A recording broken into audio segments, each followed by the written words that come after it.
Behind the Badge, brought to you by Big O Tires. When you're in a life and death emergency, you call 911. In these moments, we all rely on that emergency operator who can calmly walk us through that crisis. ABC4's Brian Carlson looks into how they keep their cool during stressful times. It's tonight's Behind the Badge. When you call 911, you expect an operator to get you help right away. Regardless of what's happening or how chaotic those calls can get, you need them to stay calm to walk you through what to do. How they keep it together doesn't happen on its own. Calling 911 in an emergency. Can I get the address? Oh my God, I'm on 3rd Avenue at the railroad track. Somebody just tried to jump on the train and severed her leg. Requires dispatchers answering the call who know what to do. All right, send the paramedics stepping out. Stand line. I'll tell you exactly what to do now. Is the baby crying? The paramedics are. Is the baby crying? Is the baby crying? The baby is crying and breathing. Okay. Yes, yes.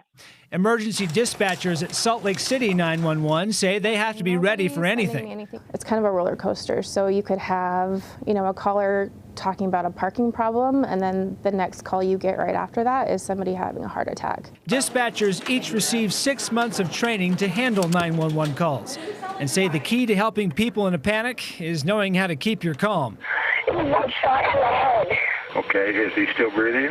I don't think so, but he's not moving at all. Okay, did he shoot himself or did someone else shoot him? How do you stay calm during calls like that? You kind of get in this dispatcher zone where you just become focused on what they're saying.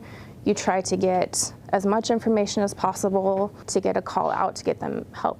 I bring lots of things that relax my mind to do in between calls. Sometimes I read, I color, play games on my phone, things that just calm my mind. Yet emotions from a career of taking intense calls still surface. Just know that they're proud of you for doing a hard job every single day. Sorry. Well, I'm sure those emotions bubble up sometimes. A little bit. That's why Salt Lake 911 keeps trained staff on hand to offer peer support. That's the thing, is I try not to bring that energy into my house because my house is, a safe area.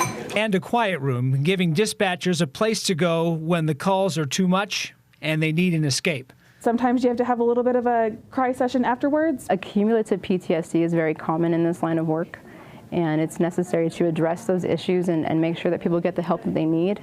And this center has got a fabulous program. The city is extremely supportive.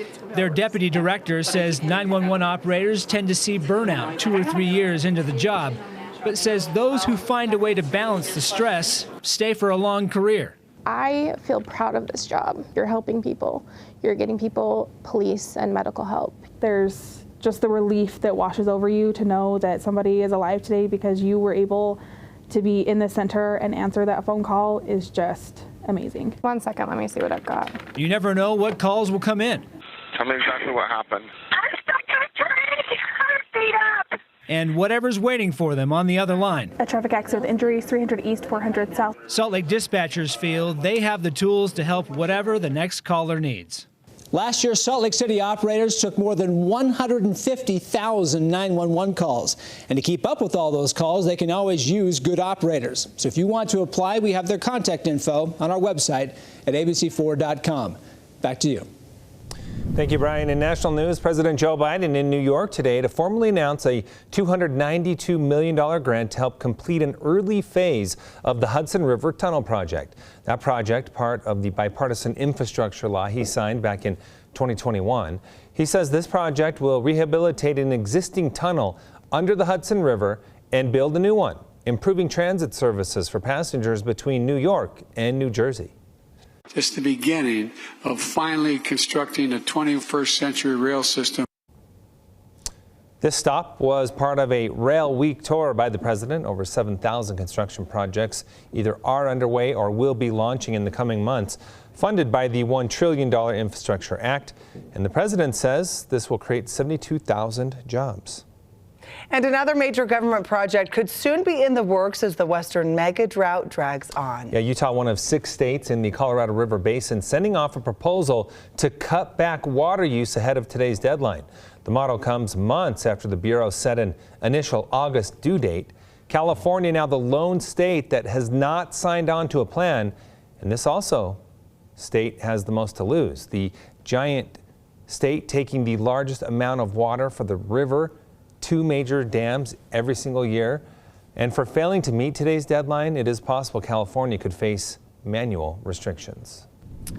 And in a national weather alert, snow sparkled in the sunshine in upstate New York this morning. This video, which was taken by Joseph Francicati, says the snow was blown away by the wind and did not stick. This is New York City broke a record for latest first measurable snowfall.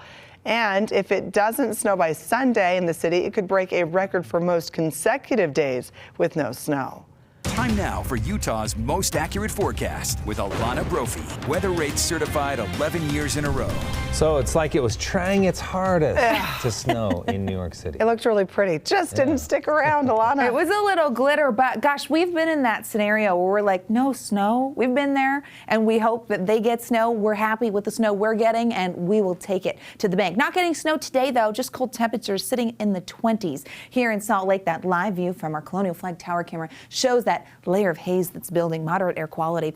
It is January 31st, the end of the month. Can you believe it? 1 month almost down for 2023. And as we look at these stats, they're promising. Now, we have been very dry in years past, but this January, picking up 10.1 inches of snow, slightly below the foot that we typically get, but hey, that's within striking distance. If you remember, we had all those atmospheric rivers. They came in with rain, and that's why our precipitation on a total really healthy, 2.71 inches. Now that warmth did impact our average temperature, which was above 31.3. So, okay, we saw the rain, but we'll take any moisture we can get. So really not a bad January day. As you look at the calendar, it kind of gives you an idea of that active pattern. Each week, we are seeing storms coming through, and gosh, let's keep that going for the rest of winter. How about the next couple of months? Let's do that for spring, because it does benefit us. A live look at Logan, Cache Valley, they're sitting at 0. Doesn't feel that way. It actually feels way less than. And as you look, we've got haze and smog there in Cache Valley with very cold temperatures, dangerous cold up in the northern portion of the state. High pressure's in control, and we saw clear skies for much of the day, but now increasing cloud cover moving in from the northwest. We will see a few clouds as we head into tonight.